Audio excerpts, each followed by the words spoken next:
this episode, I'll be talking about collection and half-halts.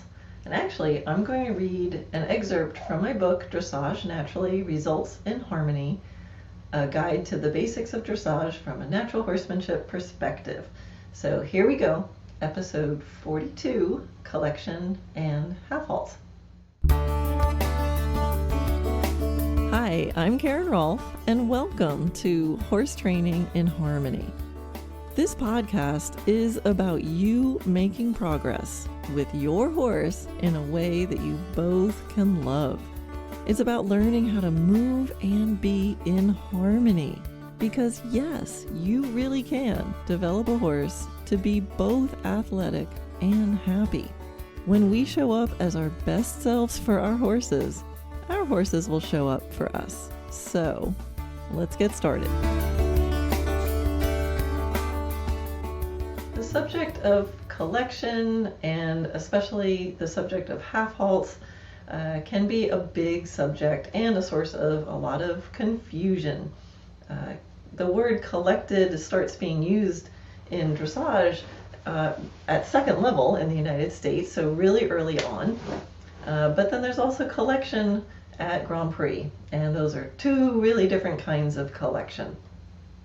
So what they have in common is that there's a degree of uphillness. So there's a degree of the horse carrying a little more weight on the hind end, starting, and that there's movements that require that kind of collectability. So it starts in second level and it continues on into the upper levels. So I wanted to just take a little excerpt out of my book. It's like story time with Karen. I'm going to be reading from starting on page 138 of the book. For those of you who don't have the book, you can find it on my website, dressagenaturally.net. If you want to go straight to the shop, it's just shop.dressagenaturally.net. But I thought that this would be fun to read through, and of course I'm sure I'll add some other comments as I go. For those of you listening to keep hitting the microphone. For those of you listening to this on Apple Podcasts or something, you can't see what's going on right now, but I'm not at my desk. I usually do a video on YouTube of these pods, in case you're wondering. I'm usually sitting at my desk, and because I'm reading Story Time with Karen, I am in a comfy chair with my stretchy yoga pants, my super cool hip tie-dyed yoga pants, a comfy shirt, a really comfy blankie, and I'm all curled up here. So maybe you can do the same. And I'm going to have to use the flashlight on my phone so I can actually read this. Okay, so let's start. Like I said, page 138, and I always, in the book, in many of the sections, I start with a little phrase that says, here's my picture, and it gives you the vision of what I'm thinking about, and then I go on to describe it more. So here's my picture. When I take on the posture of collection, tall in my spine, yet flexible in my lower back, my horse does the same. I feel the hind legs providing the propulsion for the whole horse. I can also feel the horse's back moving under my seat, as well as his withers lifting in front of me. He carries himself confidently, respectfully, accepting the connection through the reins. It feels as though I'm sitting on the hind legs because they're actively stepping under and carrying the whole horse. If he falls on the forehand, I can rebalance him, either by reinforcing that the front end lifts or that the hind leg steps under, depending on which is lacking. I can also choose to ask him for a transition that will cause him to rebalance. I understand patterns that require and develop collection. And when I direct my horse into these patterns, he understands what's being asked and has the opportunity to collect himself. So that's obviously an ideal picture. I'm not saying that because that's what it feels like every single time I ride a horse, but that's the vision in my head. So I love to have those little sections of here's my picture, because it's like I don't know, affirmations seem kind of shallow, but it's a visualization. It's something to stop and go, okay, what do I want to be happening before I go attempt it? So you want to think, oh, well, shall I continue? Think of collection as a balance issue more than a frame issue. When I want a horse to become collected, I want him to become more uphill and to gather and carry himself. I also must be carrying a posture of collection where my spine feels stretched from both ends. My neck is poised and light. My lower back is flat and supple, allowing my hip joints to open. My legs are allowing gravity to take them down. I want to save this posture for when I expect it from my horse. So a lot of times when I'm working with dressage riders, or any student really, that have come, but dressage riders that have come from just dressage world, I sometimes tempt them to not be in that perfect collected posture all the time.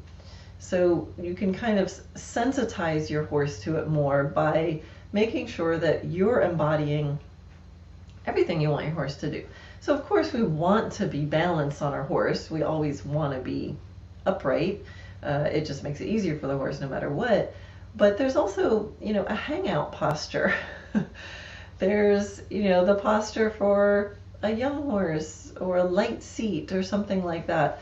So you want to make sure that just because you're a dressage rider, you're not always sitting in the embodiment of a collected posture, especially if you have a horse that has trouble getting into collection or that tends to be a little bit flat or on the forehand.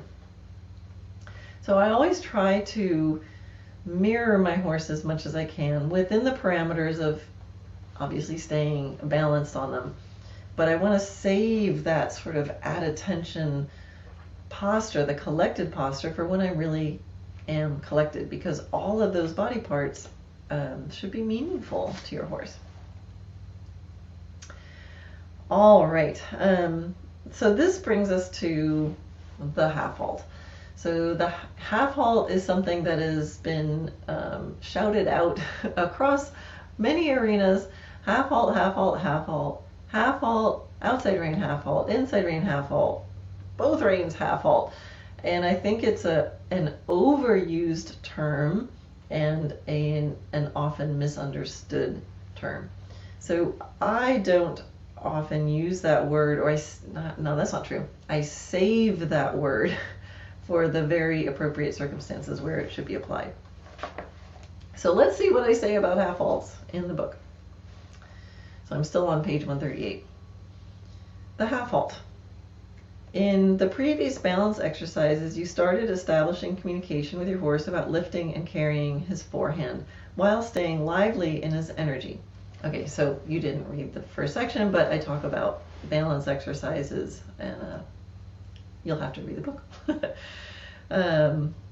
In this section, I'll explain the sequence of responses that's called the half-halt. I'll also show you some patterns that can cause him to develop his collection further. If you've read texts or listened to lessons on dressage, you will have heard about the half-halt, which is a combination of aids designed to rebalance and collect the horse. I purposely do not use that term often because the word halt tends to make people think of stopping the horse or restricting the horse. I've observed that this term has been misused and misunderstood enough that many students, teachers, and horses are desensitized to it. I prefer to think of it as rebalancing. So I'll use the term rebalance where others may use the term half-halt. I prefer to focus on the result of the half-halt and the feel of what the horse needs to rebalance rather than a programmed set of aids. The half-halt is an important dynamic though. The United States Dressage Federation, in their glossary of judging terms, defines the half-halt as a momentary increase of collection or an effect of the aids that increases the attention and improves the balance of the horse. In order to rebalance the horse, the hind legs must be active enough to step under, and the forehand must be light enough to lift, and the spine must be supple and loose enough to allow this to happen. You already played with installing those three pieces of communication separately in the exercises regarding relaxation, energy, and balance, which I talked about earlier in the book. So now you want to combine them in a way which results in the horse becoming more collected than he was astride ago. And by combine, I don't mean that you clobber the horse with all your aids for all those communications. Even when there are many things going wrong in a moment, there's always one that is the root issue.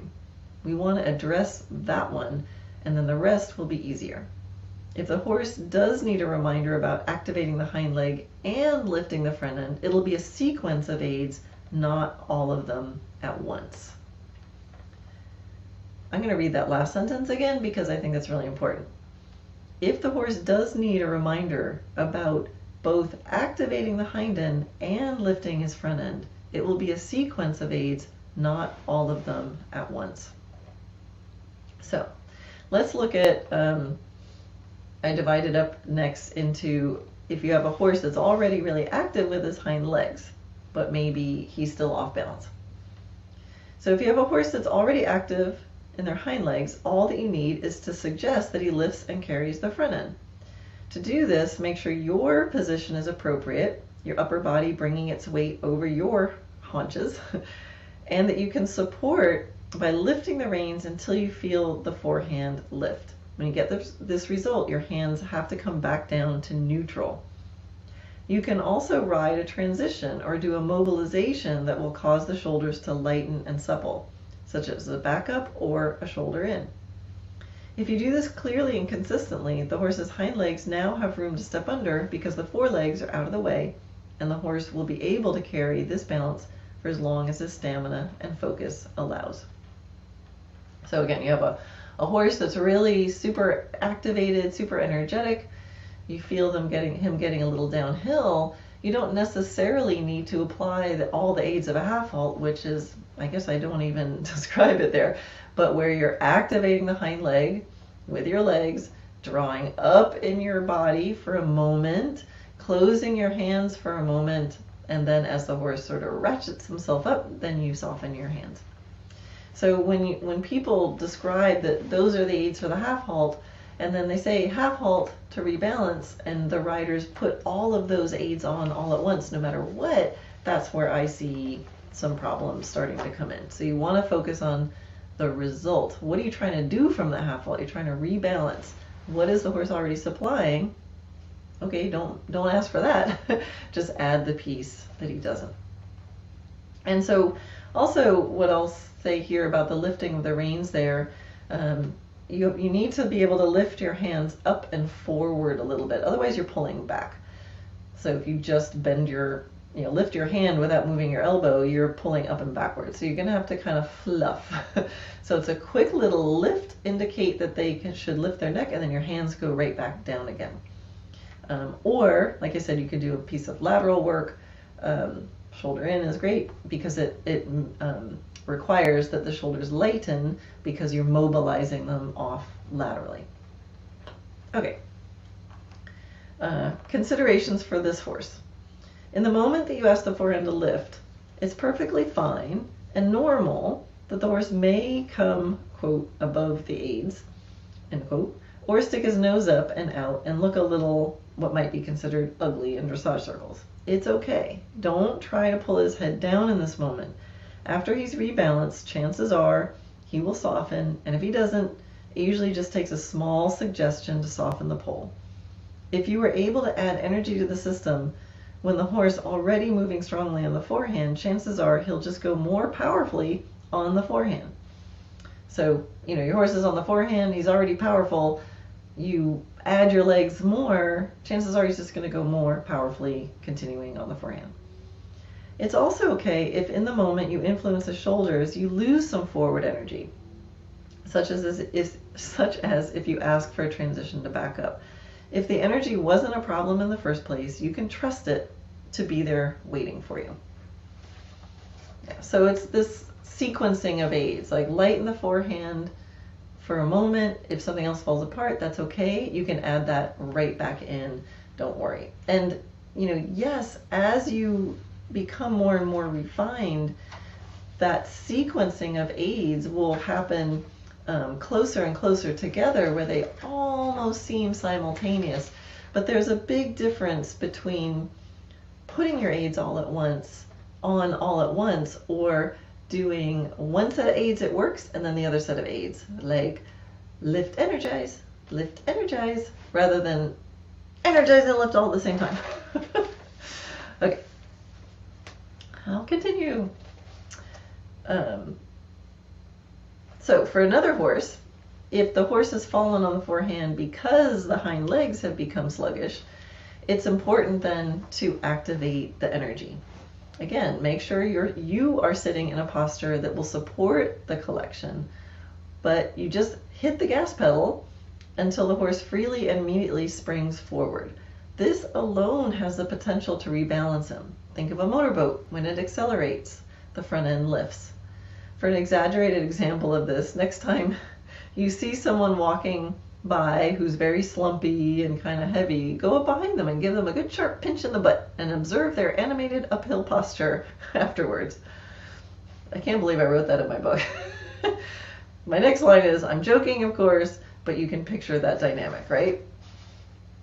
Slumping along, someone, a little pinch in the butt. So same kind of idea with your horse. So some considerations for the horse that I just described.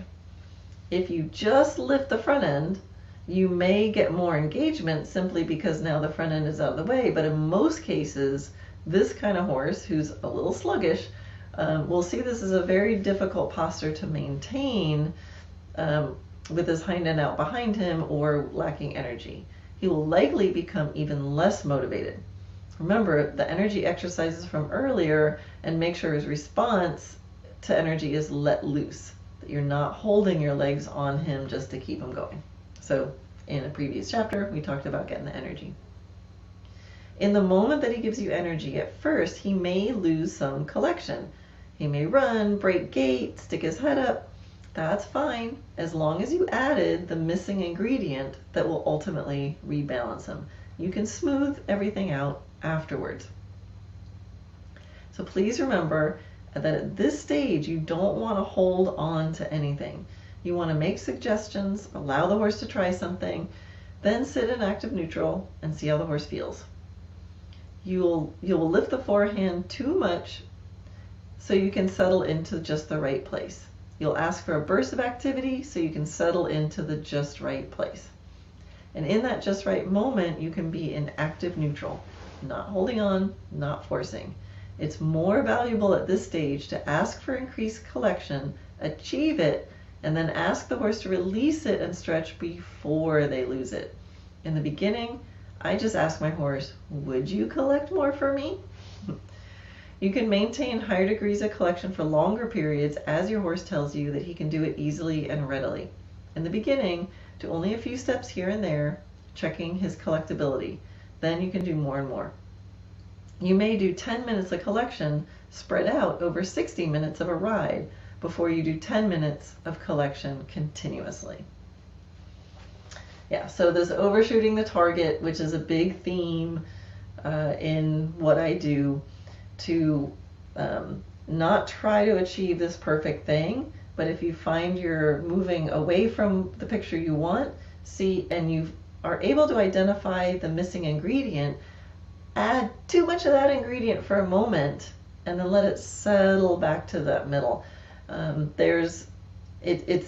You get more information because you get a bigger range of possibilities that you can feel out.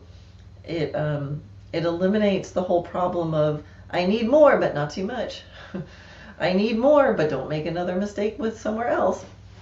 So it kind of eliminates that problem, and it comes back to trusting your aids. That if I know that I can call upon the energy, then I don't mind losing it for a second. If I know I can supple and soften the front end, I don't mind if the horse contorts his neck for a moment while he's trying to learn something new and use his body in a different way. That's okay. I can come and smooth it out. You know, in yoga class, I rarely hit the exact position perfectly, right? But my coach doesn't come and tie me up, make sure that I hold it there. I get there and then I improve as I go along. Okay, so the last section I want to read is about letting the pattern do the work. So uphill rebalancing will occur when you're riding certain patterns with quality. For example, if you do a transition from canter to trot, then immediately do mobility exercises for the shoulders, the horse will need to lift and lighten his front end. You thought you were doing a mobility exercise, but you got an added benefit that your horse achieved better uphill balance if the mobilization was responsive. You may be practicing frequent responsive transitions to a backup, but notice that he trots off a little lighter, springier, and with more energy. Or you can just set up a pattern of doing a transition to backup, then a forehand yield or a turn on the haunches in every corner, followed by a transition to trot or canter. Soon you'll notice your horse moving into a more balanced trot and canter. He'll be mentally and physically prepared to do the next corner in the same way. As you approach the corner, you'll feel him set himself up, and the pattern will require that he collect himself a bit and not just dive bomb through the corners.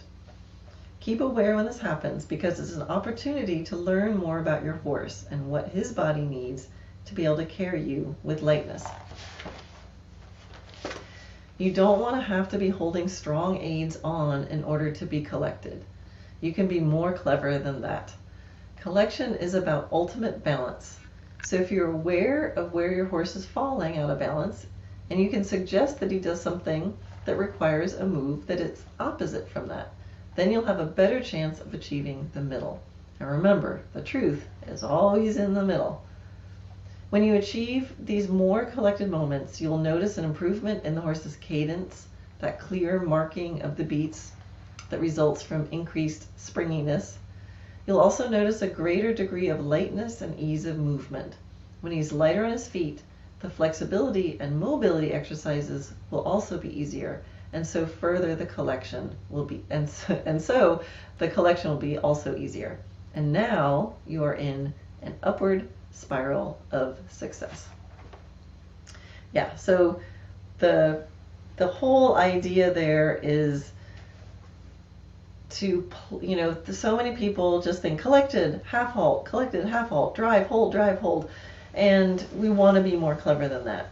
In the moment of rebalancing, it's not a whole set of aids, it's a sequence in rapid fire sometimes, where we're not asking for the things that we already have, where we're willing to overshoot the target and then relax into the final picture.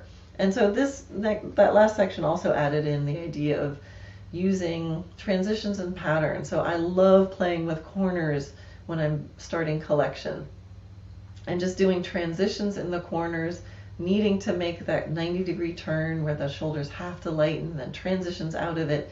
And if you do it consistently, where the pattern not only is applied to the horse, but you do it consistently so that the horse starts to understand, ooh, I think I know what's going to happen when I get to that corner. That's where you get the real gold. Because just like in the definition of the half halt, part of the idea of a half halt is a coming to attention. That when I sit up and go, ready, the horse is like, I'm getting ready. And that's the real gold. So that's the mental part of the half halt. And when you set yourself up to build collectability by using patterns such as corners, square turns, transitions, what you want to look for, number one, that you're getting it done. Number two, it starts to get done more easily as you build the coordination. But the real gold happens when you're approaching the corner, you sit up to become more collected, and your horse goes, I know what I need to do, and he prepares his own body to get ready for what you just asked him. That is the most natural kind of half halt, because it's not just being applied to him, he's interacting with it, he knows what he needs to do, and he's organizing his body so that he can do it. Anyway, I hope you enjoyed this kind of short episode of Story Time with Karen. And again, if you want the book, it's on my website, super easy to find, dressagenaturally.net. I'll put the link to it in the show notes on my website. Or if you want to go straight to the shop, it's shop.dressagenaturally.net. And if anybody wants to see, where I was reading, it was pages 138 through, we finished on page 141. All right. Thanks for listening.